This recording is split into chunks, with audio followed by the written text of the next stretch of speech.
Number 5 دوستوں کے درمیان وجہ دوستی ہے تو۔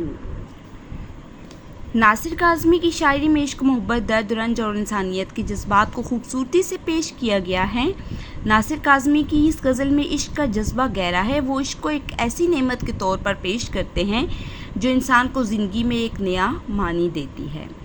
شاعر اس شعر میں محبت کو دوستوں کے درمیان دوستی کی وجہ بتا رہے ہیں۔ وہ کہتے ہیں کہ ایک محبت کا جذبہ ہی ہے جو ہم دوستوں میں دوستی کو قائم و دائم رکھے ہوئے ہے۔ دوستی کا جذبہ ایک بہت پاک اور شفاف جذبہ ہے۔ اس سے انسانوں کے درمیان ایک دوسرے کو جاننے، سمجھنے اور ایک دوسرے کے لیے جینے کی راہیں ہموار ہوتی ہیں۔ وہ کہتے ہیں کہ ہماری دوستی کو ایک گئے دنوں کی محبت پائیداری سنبھالے ہوئے ہے۔ اس ایک محبت کے صدقے اور کتنی محبتیں ہیں جو دلوں میں جوان ہوتی ہیں۔ یعنی کہ جو دوستی ہے وہ ہمارا مضبوط رشتہ ہے۔ دوستوں کے درمیان جو ہوتے ہیں محبت ہی ہوتی ہے جو دوستی کی وجہ بنی رہتی ہے۔ شعر نمبر 6 میری ساری عمر میں ایک ہی کمی ہے تو۔ ناصر کاظمی کی شاعری میں عشق، محبت، درد، رنج اور انسانیت کے جذبات کو خوبصورتی سے پیش کیا گیا ہے۔ ناصر کاظمی کی اس غزل میں عشق کا جذبہ گہرا ہے۔ وہ عشق کو ایک ایسی نعمت کے طور پر پیش کرتے ہیں جو انسان کو زندگی میں ایک نیا معنی دیتی ہے۔ وہ زندگی کے دکھوں اور مصائب کو خوبصورتی سے بیان کرتے ہوئے کہتے ہیں کہ میں اپنے مجازی محبوب سے مخاطب ہو کر کہتا ہوں۔ مجازی محبوب کون سا ہے؟ حقیقی جو عشق حقیقی ہوتا ہے وہ اللہ تعالیٰ سے عشق ہوتا ہے، اور عشق جو مجازی ہوتا ہے وہ دنیا کا عشق ہوتا ہے۔ تو آپ نے مجازی محبوب یعنی کہ آپ نے عاشق سے محبوب سے مخاطب ہو کر عاشق کہتے ہیں کہ میری زندگی میں محبت جیسے آفاقی جذبے کی کمی ہے۔ محبت جیسے عظیم جذبے سے اللہ تعالیٰ کی ذات بھی ناشنا نہیں ہے۔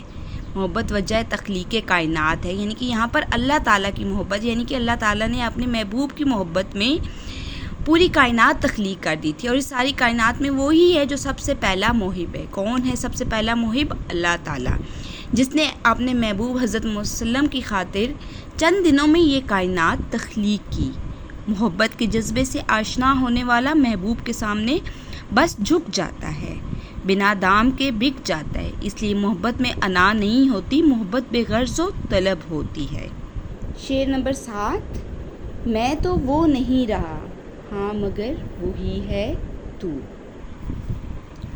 ناصر کاظمی کی شاعری میں عشق، محبت، درد، رنج اور انسانیت کے جذبات کو خوبصورتی سے پیش کیا گیا ہے۔ ناصر کاظمی جو ہے اس شعر میں خود کو کوستے ہوئے کہتے ہیں کہ میں اب پہلے جیسا نہیں ہوں، میرے اندر سے محبت جیسا پاک جذبہ اب موجود نہیں ہے، لیکن اے محبوب تم ویسے ہی ہو، محبت کے جذبے سے سرشار ہو۔ محبت تو بے لوث جذبہ ہے، قطع نظر اس کے کہ وہ آپ سے محبت کرتا بھی ہے کہ نہیں کرتا۔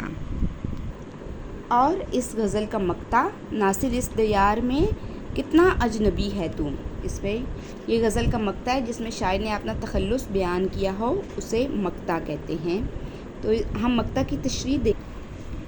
یہاں ناصر کاظمی نے درد و غم اور کرب کو کیا خوب اور سہل انداز میں بیان کر کے آفاقی رنگ دیا ہے، اس کی مثال کم ہی ملتی ہے۔ ناصر کاظمی ایسے شاعر ہیں جنہوں نے زندگی کا مشاہدہ بہت قریب سے کیا ہے۔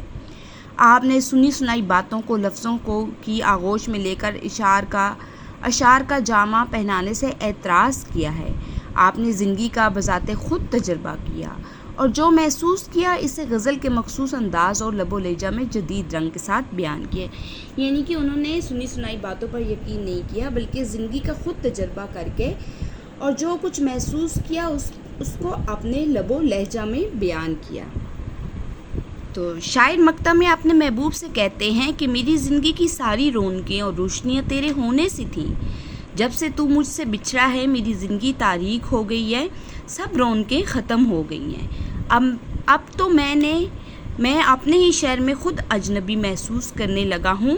شاعر کہتا ہے کہ میرا بچپن دل اس دنیا میں اب نہیں لگتا، یعنی کہ بے چین دل۔ شاعر کیا کہتا ہے کہ میرا بے چین دل اس دنیا میں اب نہیں لگتا، میں بیزار ہو چکا ہوں۔ وہ خود سے مخاطب ہو کر کہتا ہے کہ ناصر تجھے سمجھنے والا کوئی نہیں ہے اور تو اس شہر میں بہت اکیلا اور اجنبی ہو گئے۔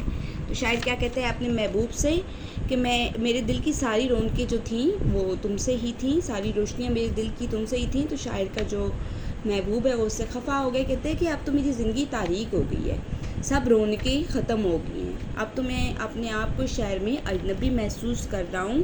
اور وہ خود سے مخاطب ہو کر کہتا ہے کہ اب تو مجھے کوئی سمجھنے والا بھی نہیں ہے، اور تو اس شہر میں بہت اکیلا ہو گیا. یعنی کہ خود کو مخاطب کر کے کہتے ہیں کہ میں اکیلا ہو گیا ہوں، مجھے کوئی سمجھنے والا نہیں ہے.